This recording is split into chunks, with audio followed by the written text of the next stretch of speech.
Eiffel bleue avec des étoiles, c'est magnifique. Pour communiquer au monde que la France a la présidence française, bon, je pense qu'il n'y a rien de tel que la tour qui sera dans cet écrin-là. Ça va rayonner dans le monde entier, quoi. La grue termine de se déployer. Ça serait bien que je puisse avoir 2 gars, un pour la guinde et un pour le début de levage de l'étoile.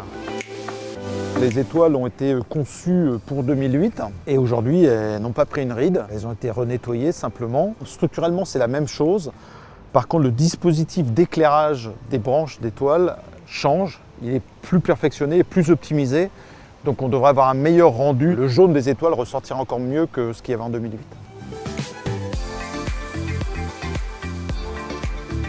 Il n'y a aucune raison d'aller mettre à la poubelle un dispositif qui fonctionne bien. Il a été stocké proprement dans des caisses et dans un hangar à l'abri des intempéries. Et elles attendaient 2022 pour qu'on les réinstalle à nouveau.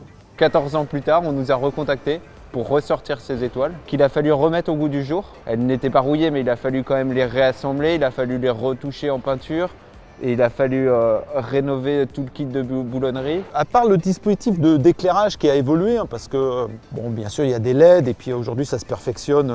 La consommation en bleu depuis 2008, elle diminue. Et le dispositif qui est installé compense en fait l'éclairage jaune de la tour. Là, on va être éclairé avec des LED.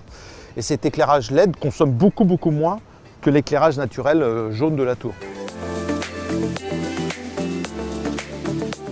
Partout dans le monde, je dirais la France, Paris, c'est la Tour Eiffel. Donc c'est un rayonnement international.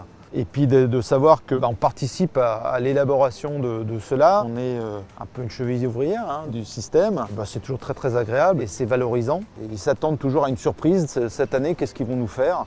Bon, cette année en particulier, ça sera la présidence française de l'Union européenne, donc elle sera bleue avec des étoiles. Donc on commence en janvier par ça et puis après il y a d'autres surprises qui vont arriver tout au long de 2022.